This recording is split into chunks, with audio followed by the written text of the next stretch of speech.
10월 31일 월요일 마지막 헌혈. 호주에 사는 한 고령의 노인이 병원을 찾아 헌혈을 했습니다. 헌혈을 마친 노인이 병원을 나서자 무수히 많은 사람들이 꽃다발을 들고 기다리고 있었습니다. 사람들은 노인을 향해 열렬한 환호와 박수를 보내며 살려줘서 고맙습니다 라고 인사를 했습니다. 축하의 주인공인 해리스는 60년 전 우연히 수술을 받다가 자신에게 RH병을 치료할 수 있는 항체가 있다는 사실을 알게 됐습니다. 의사들은 희귀 항체를 가진 해리슨에게 놀라움을 금치 못했습니다. RH병은 산모의 혈액이 태아를 공격하는 희귀병인데 해리슨의 피로 이 병을 고칠 백신을 만들 수 있었습니다. 자신의 헌혈로 사람을 살릴 수 있다는 걸 알게 된 해리슨은 이후 2주마다 한 번도 거리지 않고 60년간 헌혈을 했습니다. 1173번의 헌혈을 통해 200만 명을 살린 해리슨은 81세가 되면서 호주법으로 더 이상 헌혈을 할 수가 없었습니다. 그래서 마지막 헌혈을 하던 날에 그동안 해리슨에게 도움을 받은 많은 부모와 자녀들이 병원으로 찾아와 감사를 표현한 것이었습니다. 한 사람의 삶이 수백만 명에게 생명을 선물로 줬듯이 예수님의 보혈로 모든 사람들이 구원받을 수 있습니다. 분명하고 유일한 진리이고 영원한 생명을 주는 예수님의 보혈을 세상에 힘써 전하십시오. 오늘의 말씀. 우리는 그리스도 안에서 그의 은혜의 풍성함을 따라 그의 피로 말미암아 속량 곧 죄 사함을 받았느니라. 에베소서 1장 7절. 오늘의 찬송 197장 은혜가 풍성한 하나님은. 오늘의 만나 나에게 주어진 것으로 영원한 생명을 주는 주님의 복음을 전하는 기회로 사용합시다.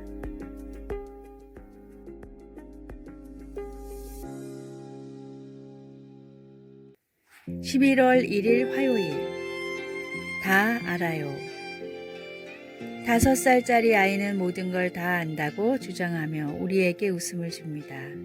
아이들은 뭐든지 안다고 때로 그럴 수 있지만 조금 더 나이를 먹은 우리는 그렇지 않다는 걸 압니다. 그리고 우리는 흔히 답보다는 질문거리를 더 많이 가지고 있습니다.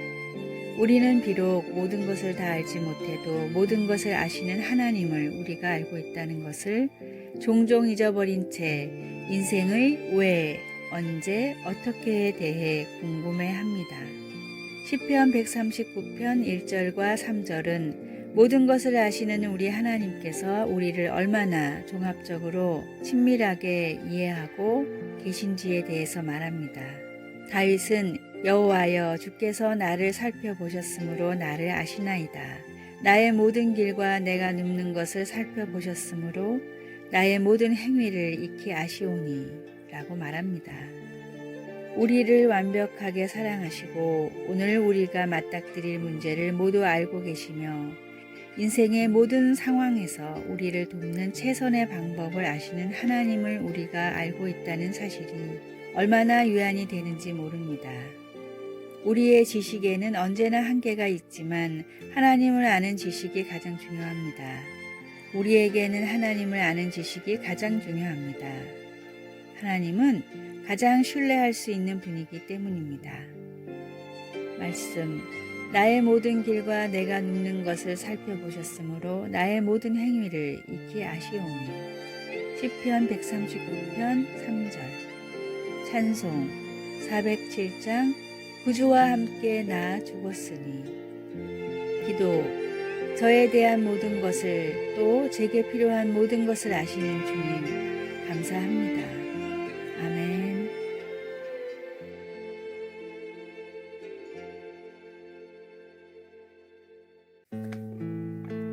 11월 2일 수요일. 소중한 두 샘물. 인접한 산속에 물이 귀한 두 마을이 있었습니다. 두 마을에는 소중한 샘물이 하나씩 있었는데 한 마을은 샘물을 누구나 마음껏 사용할 수 있었지만 다른 마을은 정해진 양만큼 사용할 수 있었습니다. 마음껏 물이 있는 마을 사람들은 물이 사람을 위해 있는 것이기 때문에 있을 때 잘 써야 한다고 생각했지만 정해진 양만 쓰는 마을 사람들은 언제 떨어질지 모르는 소중한 물이기 때문에 조금이라도 오래 쓰려면 아껴야 한다고 생각했습니다. 심지어는 샘물을 지키기 위해 다 같이 물을 안 쓰는 날까지 만들었습니다. 그러나 이런 노력에도 불구하고 샘물을 아껴 쓴 마을의 샘이 더 빨리 말라버렸고 마음껏 사용한 마을은 오히려 샘물이 그대로였습니다. 왜 이런 차이가 일어났을까요? 사용한 만큼 솟아나고 그대로 두면 썩어버리는 샘물의 특징을 아껴 쓰는 마을 사람들은 몰랐기 때문입니다. 자꾸 퍼내야 더 솟아나는 샘물처럼 하나님의 은혜와 능력 역시 그렇습니다. 풍성한 은혜의 샘을 바라만 보다 좋은 때를 놓치는 어리석은 사람이 나의 모습이 아닐까요? 더 바라는 믿음과 기도의 간구함으로 다함이 없는 샘물 같은 하나님의 능력을 넘치도록 누리십시오. 오늘의 말씀. 내가 주는 물을 마시는 자는 영원히 목마르지 아니하리니 내가 주는 물은 그 속에서 영생하도록 솟아나는 샘물이 되리라. 요한복음 4장 14절. 오늘의 찬송 545장 이 눈에 아무 증거 아니 배워도. 오늘의 만나. 하나님의 능력을 제한하지 말고 놀랍게 누리게 하소서. 다함이 없는 주님의 능력에 필요한 것을 기도로 구합시다.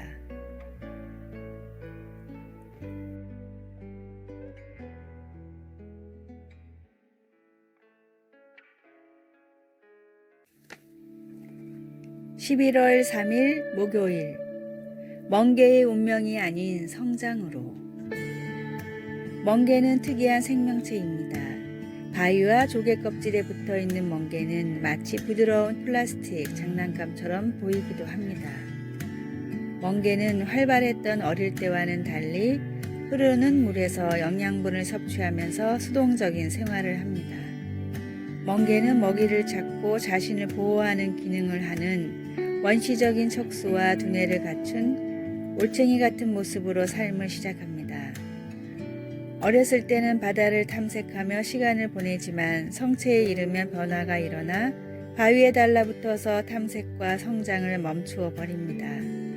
그리고 자신의 뇌를 먹어치우는 섬뜩한 반전을 보여줍니다. 척추도 없이 생각도 없이 수동적으로 물결에 따라 사는 멍게. 베드로 사도는 우리에게 그런 멍게의 운명을 쫓지 말라고 권면합니다. 우리는 성장하도록 부르심을 받았고 그것은 곧 하나님의 성품에 참여하는 것을 의미합니다. 성장은 곧 정신적으로는 그리스도를 아는 지식을, 영적으로는 덕과 인내 그리고 절제의 모습을, 실제 삶에서는 서로 사랑하고 대접하며 각각 은사를 받은 대로 봉사하는 것을 더해 가는 것입니다. 베드로는 이 같은 성장을 통해 우리가 게으르지 않고 열매 없는 삶을 살지 않을 거라고 말합니다.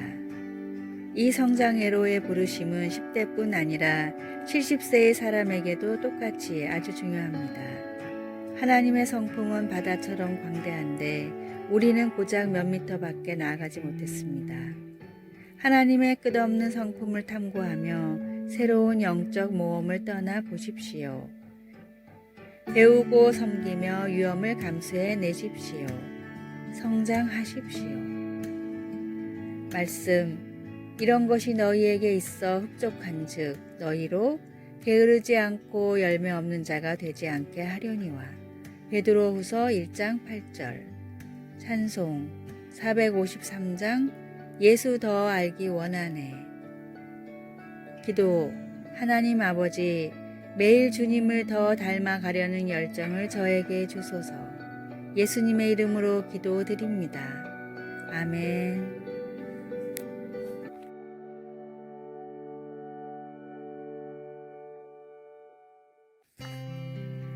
11월 4일 금요일. 대나무 주사위의 메시지. 조선시대 선비들에게는 의기라는 중국 문화가 유행했습니다. 물컵처럼 생겼지만 정작 물을 부으면 쏟아져 버려 마실 수 없는 쓸모없는 컵인데 이 컵 주변에 청빈, 안분과 같은 분자의 교훈을 적어 부와 명예 같은 것들은 컵으로 빠져나가는 물과 같이 쓸모없는 것이며 정말 중요한 것을 잊지 말라는 일종의 교육용 도구였습니다. 의기 중 가장 유명한 것은 7개의 면이 있는 대나무 주사위였는데 각각의 면에는 다음의 교훈이 새겨져 있었습니다. 첫 번째, 매일 3번 감사의 말을 하라. 두 번째, 홧김에 나오는 말을 3번 참아라. 세 번째, 남을 3번 칭찬하라. 네 번째, 내 잘못을 3번 인정하라. 다섯 번째, 실수해도 3번만 꾸짖지 마라. 여섯 번째, 남이 잘못해도 3번만 탓하지 마라. 일곱 번째, 남의 흠을 3번만 헐뜯지 마라. 몸에 익히고 필요한 교훈은 가까이 두고 지켜야 합니다.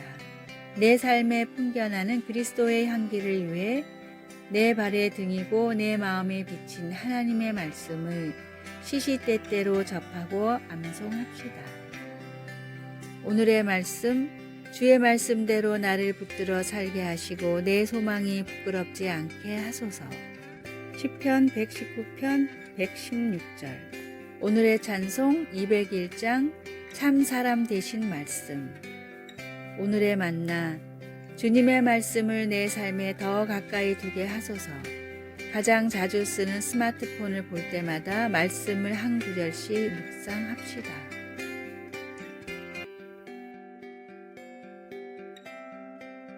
아래의 빨간색 글자 구독을 누르시어 더 많은 전도의 열매를 맺으시기를 기도합니다.